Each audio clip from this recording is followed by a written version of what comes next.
You just realized your business needed to hire someone yesterday. How can you find amazing candidates fast? Easy. Just use Indeed. Stop struggling to get your job post seen on other job sites. With Indeed sponsored jobs, your post jumps to the top of the page for your relevant candidates, so you can reach the people you want faster. According to Indeed data, sponsored jobs posted directly on Indeed have 45% more applications than non-sponsored jobs. Don't wait any longer. Speed up your hiring right now with Indeed. And listeners of this show will get a $75 sponsored job credit to get your jobs more visibility at Indeed.com/ARTS. Just go to Indeed.com/ARTS right now and support our show by saying you heard about Indeed on this podcast. Terms and conditions apply. Hiring? Indeed is all you need. Other shows we have for you to enjoy at myclassicradio.net.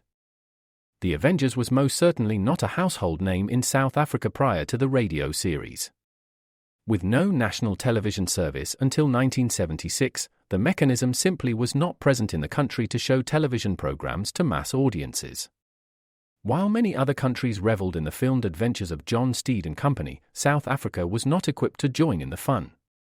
The series took Britain by storm and made a major impression in the American markets, being the greatest of rarities, a British series given a network transmission slot. However, as a filmed series, rather than a videotaped one, The Avengers was able to gain a modicum of exposure in South Africa through film rentals. Come and listen at myclassicradio.net.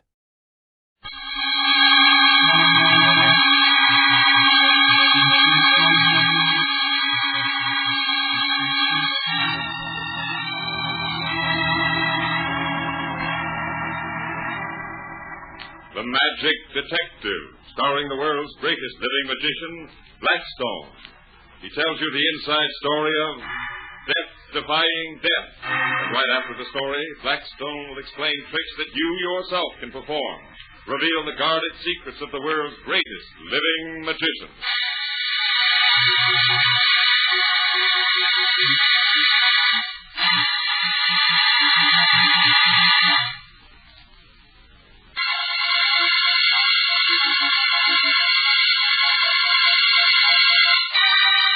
Now stand by for Blackstone, the Magic Detective.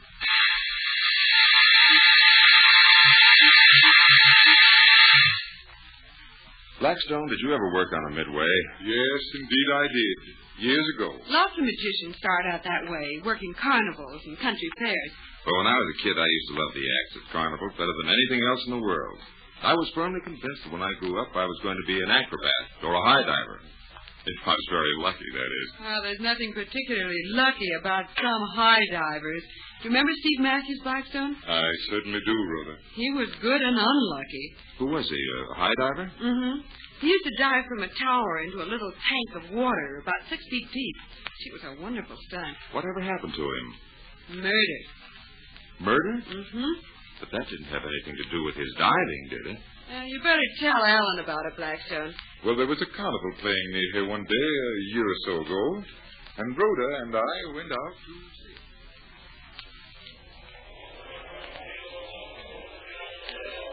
Hurry, hurry, hurry! You're just in time to see the Death Defying, miraculous dive from the high tower into a small tank of water. Oh, let's see that, huh, Blackstone? Huh? Okay, if you want to, Rhoda. There is now at the top of the tower, the one and only, the daring Steve Matthews. Oh, he can't really be going to jump from there into that tiny tank, can he? It's a trick, Rhoda.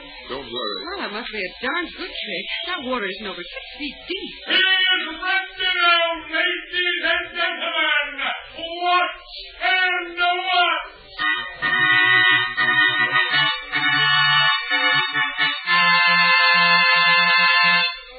Oh, look. There he goes. Right into the tank. Why did he come out of the tank, Blackstone? He'll drown if he stays underwater any longer. I don't know.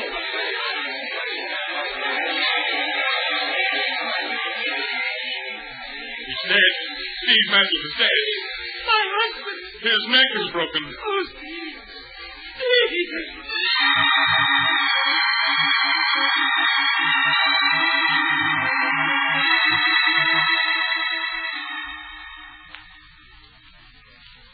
want to see Mr. Blackstone, please, miss. Why, yes, Mrs. Matthews. Come right in.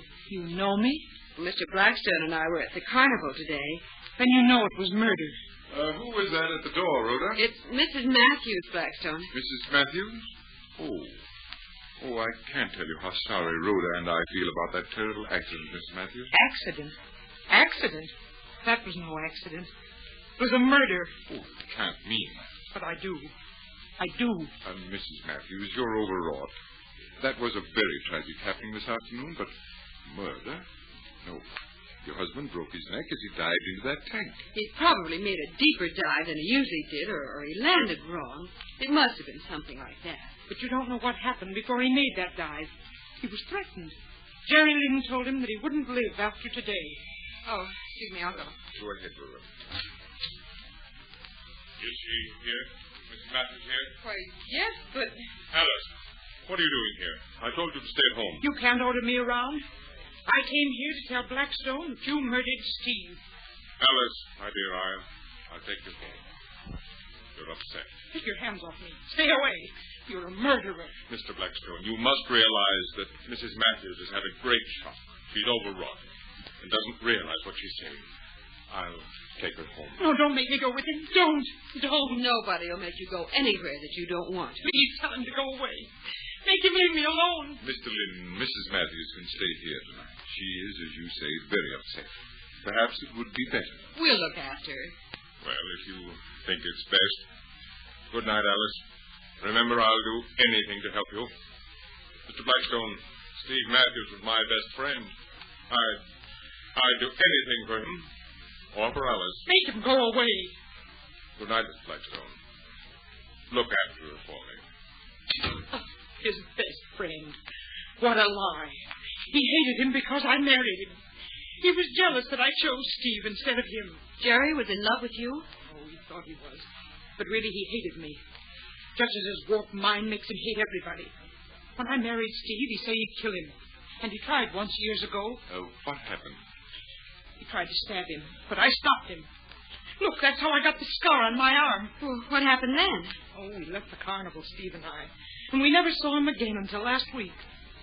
Then he asked me to go away with him. I refused, of course. And today he threatened your husband? Yes. He said that if Steve didn't give me a divorce, he'd kill him. I didn't want a divorce.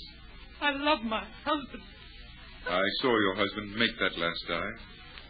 How could Jerry possibly have killed him? Someone would have seen it. I don't know. I don't know. Well, now look, Mrs. Matthews. Rhoda will show you a place to lie down, and then she and I will see if we can find out anything for you.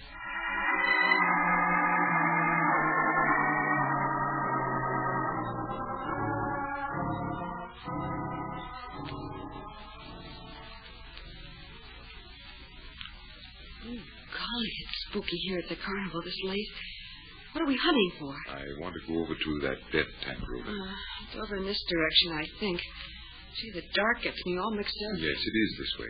Silhouetted against the sky, see? Blackstone, what do you expect to find? Well, I have an idea, Rhoda. I know one way Jerry Lynn could have killed Matthews without anyone seeing.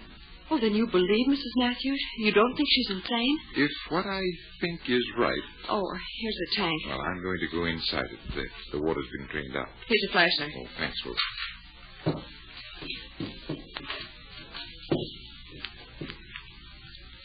I was right, Rhoda. It's murder. Shh, quiet. I hear somebody moving. Stay where you are, Rhoda. Mr. Lynn. I got you covered. You'll never get away from here alive. But I haven't done anything. I don't know anything. I just came for a walk, that's all. Where's Blackstone? Well, he's at home. Yeah, he stayed home with Mrs. Matthews. That's what he did. I don't believe you. Well, it's true. Take up your hands, Lynn. Look out, Blackstone. He's got a gun. And so have I, in his ribs. Drop yours, Lynn, or I'll have to pull the trigger. And now we're going to take a little trip to the police.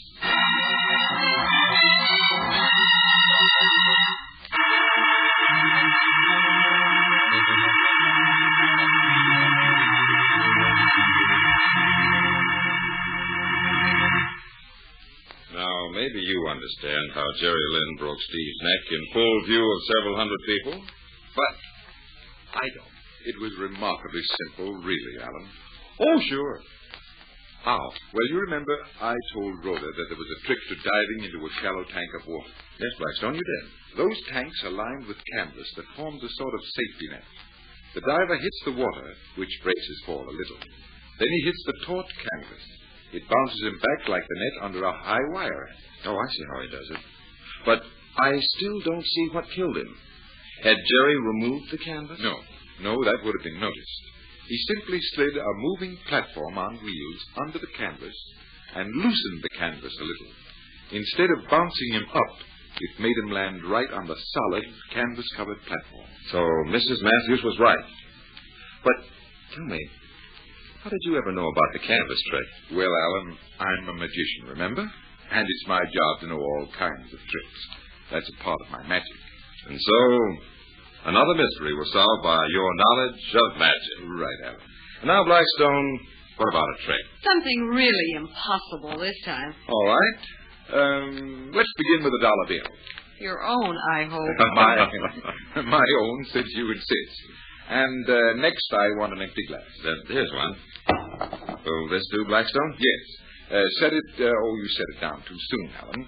I wanted you to rest it on the dollar bill while it's standing on edge. On the edge of a dollar bill? That's impossible. No, it isn't. Rhoda, hold that dollar bill on edge. Well, there it is. I folded it, and when I take my hand away, the dollar bill stands on edge. Very good, Rhoda. The dollar bill has a few creases, and that's why it's standing. But now, let's see you rest the glass on it. Here goes. Oh, my. That didn't work at all. Look, let me try. There where I see a double crease. Only it didn't stay. Hey, catch it before it rolls over the table. I got it. Here, you want to try it again? Oh, no use, Blackstone. It just can't be done. Oh, but it can, Rhoda. You mean you can actually stand a dollar bill on edge and make a glass stand on the dollar bill? I can. On that table right in front of it? On that very table. And take your hands away with no strings, magnets, or nothing to brace the dollar bill? Right, Rhoda. I'll stand the bill on edge and balance the glass on the top edge of the bill. Show it. Well, you try it a few more times, and if you can't catch on, I'll be back to show you just how it's done.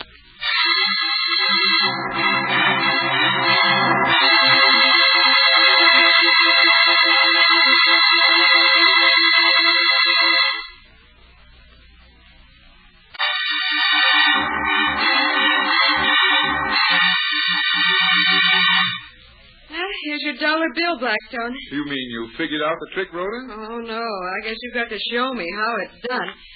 There's the glass. Now balance it on the bill. Oh, very well. I'll firstly take the dollar bill and roll it. Oh, wait a moment. What are you rolling inside that dollar bill? Nothing at all, Rhoda. I'm simply rolling the bill, and rather loosely at that. Now I set it on the table, on edge.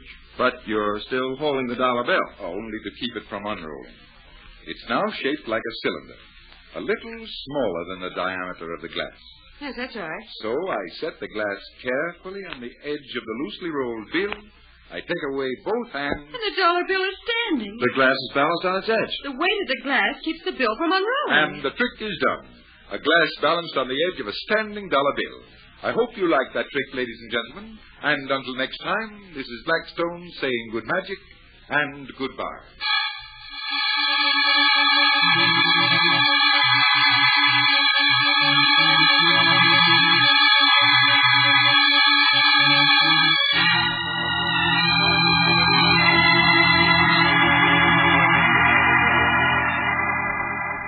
Be with us next time when the world's greatest living magician, Blackstone, tells us the story of the criminal who caught himself and explains more tricks that you yourself can perform. Listen in again to Blackstone, the world's greatest living magician.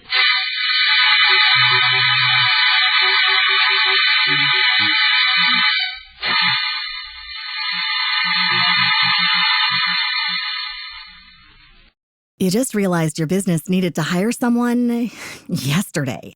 How can you find amazing candidates fast? Easy. Just use Indeed. Stop struggling to get your job post seen on other job sites. With Indeed sponsored jobs, your post jumps to the top of the page for your relevant candidates, so you can reach the people you want faster. According to Indeed data, sponsored jobs posted directly on Indeed have 45% more applications than non-sponsored jobs. Don't wait any longer. Speed up your hiring right now with Indeed.